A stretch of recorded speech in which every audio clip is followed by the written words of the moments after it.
जय सत्यम सिद्धाय नमः। स्वागत है आप सभी का हमारे YouTube चैनल पर। मैं यतेंद्र मोहन घंसल, स्वामी सत्येंद्र सत्य साहिब जी का शिष्य और सत्यासी मिशन का भक्त। आज आप सभी को सदगुरु बोध पुस्तक से स्वामी सत्येंद्र सत्य साहिब जी की जीवनी के एक नए लेख से अवगत कराने जा रहा हूँ, जिसका शीर्षक यानी टाइटल है भक्त को प्रेत व सिद्ध आत्मा दर्शन और उसका सही उपयोग नहीं कर पाने से सिद्धि की समाप्ति।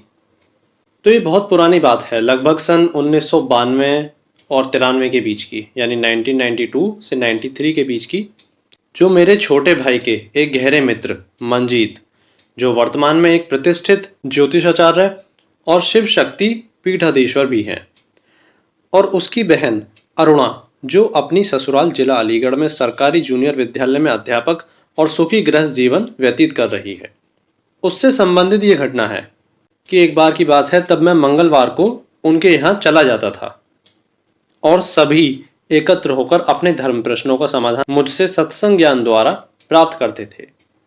इनके पिताजी धर्मपाल सिंह एक इंटर कॉलेज में हिंदी के अध्यापक और अपने गांव बिचौला के पास अनुपशहर आश्रम में श्री गुरु सोहम बाबा से बचपन से ही दीक्षा प्राप्त करते हुए और भी उस कालीन संतों से जैसे हरिहर बाबा, उड़िया बाबा, रमेश चंद्रानंद, कमलानंद आदि से जुड़े हुए कृपा प्राप्त थे।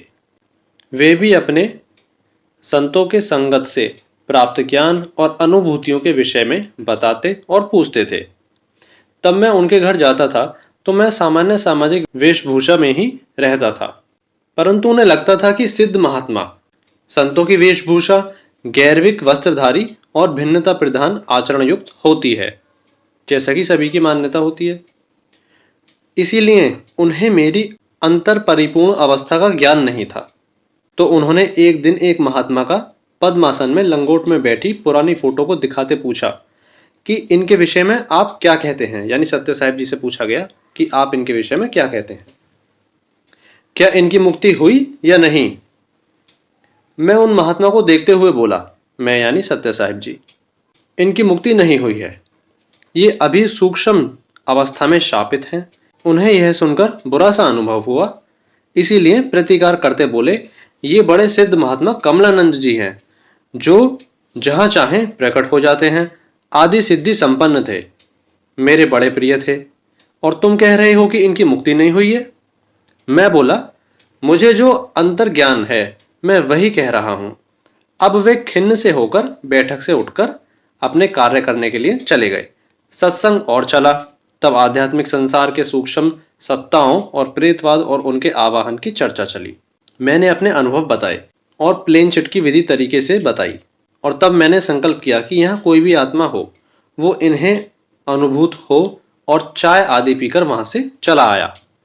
तब प्रातः के समय मंजीत और उसकी बहन अरुणा जल्दी से मेरे पास आए और रात्रि का आश्चर्यचकित और उनके लिए डरावना प्रत्यक्ष प्रेत और सिद्ध अनुभव बताया कि आपके जाने के बाद अरुणा ने अपने चाचा के लड़के यजवेंद्र के साथ पेंसिलों के साथ अपने आसपास की किसी परिजन आत्मा को आवाहन किया।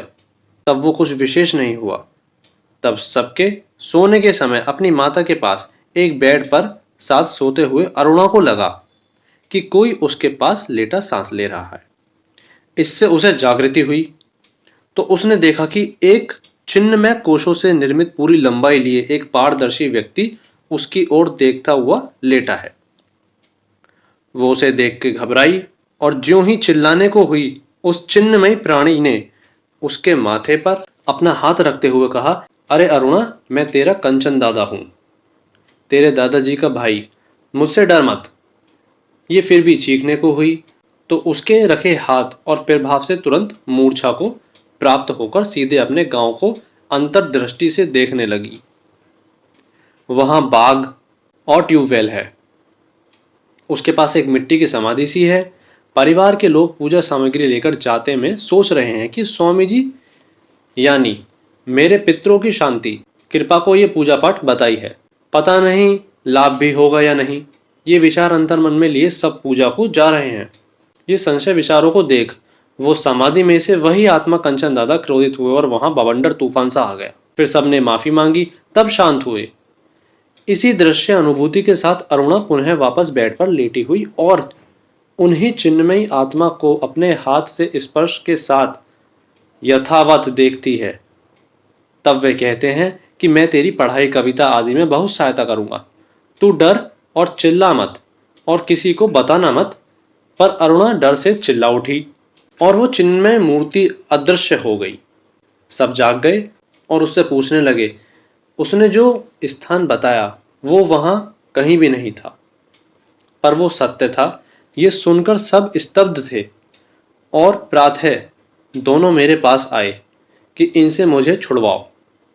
ये सुनकर पहले तो मैंने उसे अभय किया, यानी कि भयमुक्त किया, और फिर हमने चाय पी।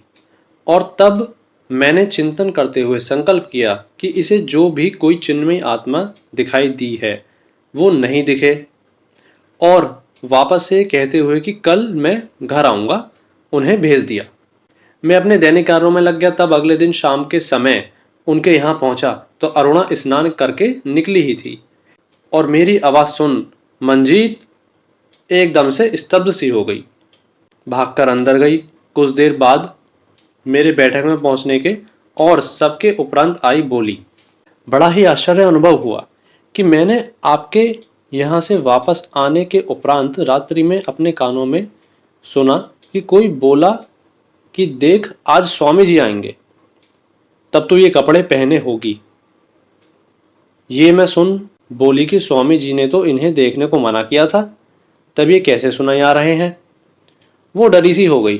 तब वो बोले कि देखने को ही तो मना किया था, सुनाई आने को मना थोड़ी नहीं किया था। और मैंने वो कपड़े अलग उठाकर रख दिए थे कि इन्हें नहीं पहनूंगी अब। और भूल गई ठीक आपकी आवाज सुन मैंने देखा कि अनजाने में ठीक वही कपड़े ले आई थी और पहने भी। तब उसने फिर प्रार्थना की कि अब ये सुनाई भी नहीं आए, यानी कि वो जो चिन्मय आत्मा थी, स्वामी जी ने उसके लिए ऐसा कहा कि अब वो इनको सुनाई भी ना आए। तो यहाँ पे अरुणा कहती हैं, मैं इस पचड़े में भी नहीं पड़ना चाहती, यानी कि ये मुझे सुनाई भी दे। अब मैंने बहुत समझाया, यानी स्वामी जी ने, सत्य साहिब जी ने बहुत समझाया कि ऐसी शक्ति तो मुझे भी नहीं मिली और न ही अच्छे अच्छे साधक को दुनिया भर की तंत्र मंत्र आदि की शमशान साधना के उपरांत भी नहीं मिलती है। तुझे ये तेरे प्रारब्ध से और मेरे द्वारा मिल गई है, इसे इतने ही बनाए रख, और ये तेरे पितृ हैं, ये हानि नहीं लाभ ही पहुंचाएंगे। पर वो भी नहीं मानी। और तब मैंने पुनः वहीं बैठे बैठे मन में ध्यान करते हुए संकल्प किया कि ये जो भी शक्ति है अब अपने लोक को जाए, इसे नहीं दिखाई दे और ना ही सुनाई दे। और फिर उसे दिखी नहीं। परंतु इसके उपरांत उसने एक दिन कहा कि मुझे लेखन करने के लिए ऐसी प्रेरक शक्ति दो। तब मैं बोला कि तू एक पेन और कागज लेकर शांत मन से एकांत में बैठ जाना और अपने को शून्य करते हुए एक आकाश का अनुभव करते हुए प्रेरक सिद्ध महात्मा की आत्मा का आवाहन करना, तो तेरे ऊपर कृपा करेंगे। और तब उसने एकांत में रात्रि को अपने यहाँ जो कमलानंद महात्मा थे उन्हीं का आवाहन किया और उसकी कलम हिली और स्वामी जी को नमस्कार करते लिखा, मैं कमलानंद हूँ। और अपने विषय में बताया कि मैं सूक्ष्म जगत में प्रवेश करने के लिए बहुत प्रयत्न कर रहा था, पर उसमें प्रवेश नहीं कर पाया। तब बड़ी निराशा से मैंने विचार किया कि मैं जहर खा लेता हूँ, और जब मेरा सूक्ष्म शरीर इस स्थूल देह को त्याग देगा तब मैं चैतन्य बन उस सूक्ष्म जगत को देख अनुभूत करता उसमें प्रवेश करूंगा और उसके रहस्य को जानकर अधिकार कर लूंगा। परंतु ऐसा नहीं हुआ। मैं विष के प्रभाव के कारण मूर्छा को प्राप्त होकर शापित जगत में बंधन में हूँ। स्वामी जी का बहुत बहुत धन्यवाद कि मैं उनके कारण अपने इस कृपा पात्र परिवार के संपर्क में आया हूँ, और इच्छा है ये सब मेरे लिए पूजा घर में एक स्वतंत्र स्थान देते हुए इतनी संख्या में मंत्र जाप कर दें तो मेरी नवीन जन्म हेतु मुक्ति हो जाएगी। ये सब पढ़कर अरुणा के पिताजी को मेरे उस पूर्व कथन पर विश्वास हुआ कि ये महात्मा मुक्त नहीं है।